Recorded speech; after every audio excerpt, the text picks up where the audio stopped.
Hi, this is Cheryl Martins, and I was going to take you through what is essentially the end result of my 803 final project and submission. This is Effective Teaching and Research Writing website I created. I used Weebly for this one and rather than Wix. I've just had more experience with Weebly, and this was earlier. So on this page, it's just the home page, and I talk about why teach research writing, and then how about I came to decide that this is what I wanted to work with, and how to set up this activity and kind of the groups that I'll need in order to do this. Okay, so we're talking about peer reviewing and revising and how to teach research writing effectively. In terms of frustration, I don't think there's much more anything frustrating that I deal with as a composition instructor at high school and collegiate level that uh, both the students and I feel frustrated when we go through it. It's research writing. Students do not have enough familiarity with these skills needed. So each time, that one time a year that we work on a research paper, students don't use it often enough. Excuse me. So if last year they learned how to do, citations, it's been probably about a year since they've used it in any other course, and therefore it's a new skill, and we have to kind of go back over it from beginning to end its entirety each and every time, and it's frustrating. It's frustrating to me, it's frustrating to students. Even the ones who really work at it and want to do well find that it is a struggle sometimes to understand the finer points or nuances of, okay, what does an effective paraphrase look like? Or when do I need to introduce the source in the text, and just kind of that proficiency we're looking for? It makes sense. We only do it once a year in English class.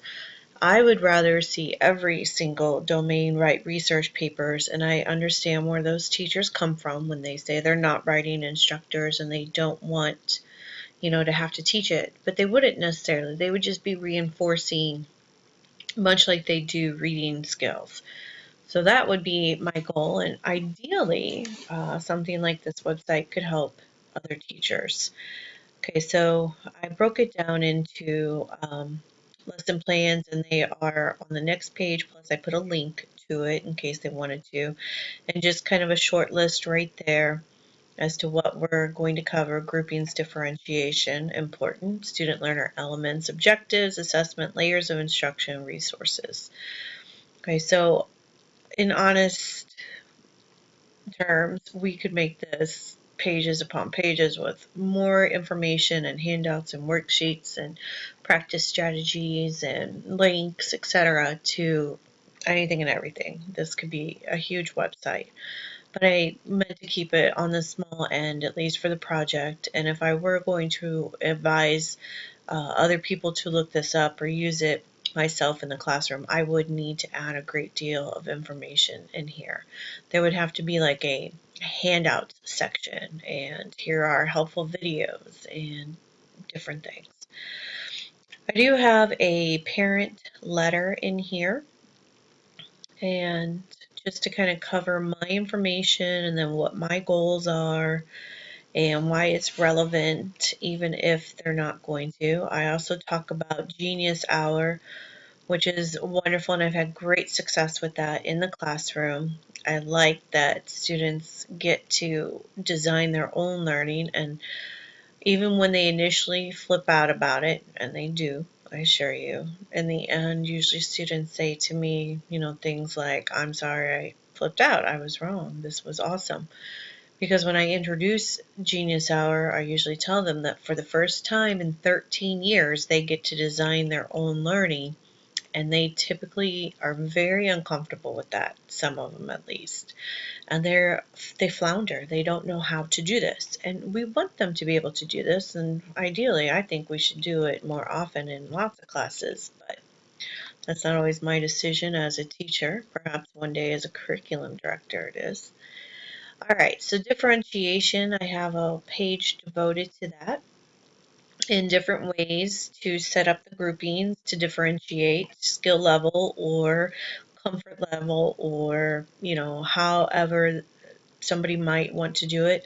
In the past, I've let students make a bid for who they wanted to work with. I've separated myself for skills. I've separated myself, for who I think will be effective. I've tried to break it down like, okay, this person's willing to be a leader, and go with strengths. And I found that almost everything works as well as everything else, depending on what our objectives are and how much work we put into making sure rules are understood. The better I am at making sure they understand what I want, the better it goes usually. There's 3 points under differentiation, just different ideas to differentiate the content, process, or product, or combinations of. I would advise new teachers to focus on one thing, and perhaps experienced teachers still to focus on one thing. We don't need to differentiate everything in every way every single time.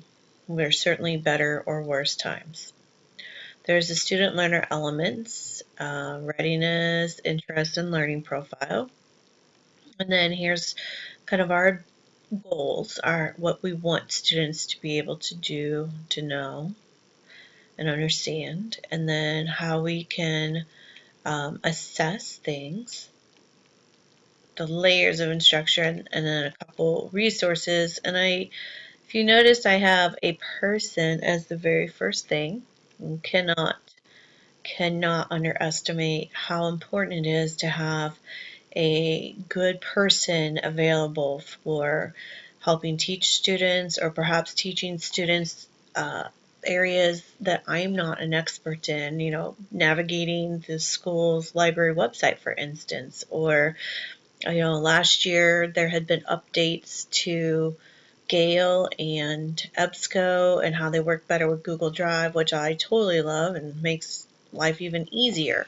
Without my media specialist slash librarian, I wouldn't know about Noodle Tools, and I wouldn't know, all the ins and outs of Gale. So they tell me things that I'm able to do directly, and then I also rely on these people to be my go-to for help. They're my backup when I'm not in the library and students are for study hall. These are the people that keep, they learn the ins and outs of the databases and different maybe Google add-ons that we can use, that sort of stuff. There's EasyBib. We can add that on, or we can add on or use the research tools, which, love that thing. But all of this has to come partly from those people. And I am dismayed that lots of schools consider this a non-essential person and that they don't do as much with these people as they can. I've worked in 2 different districts, and the media specialist slash librarian there has been the best of the best, both of them, and I rely on them heavily. But I know other schools don't use these people in the ways that they should, and it saddens me. All right, we do have lots of resources. I tell my students they are the researchingest people to ever grace this planet. We have YouTube in our pockets. We have Google in our pockets. We have anything we want to track down in their pockets. And they do frequently, all day long. They seem to think of research as boring, with note cards and a teacher hovering over them. And my goal is to show them that they are very practiced and experienced, and this is just one different way to kind of view it. So that's my goal as far as getting people to be more comfortable and make this effective. And then the last tab that I had up here was my reflection as to how this goes and what I need to do in future. And that's always there. Every time. There's always something. It's such a complex task that I could spend an entire semester on just one great research project and hit every single standard I need to, and more probably could cross over into other areas. And that is a paper I have my students write just because it's good for them to branch out and write a science paper, a history paper if they don't have that, or just to replicate it if they do have it. Just reinforce it.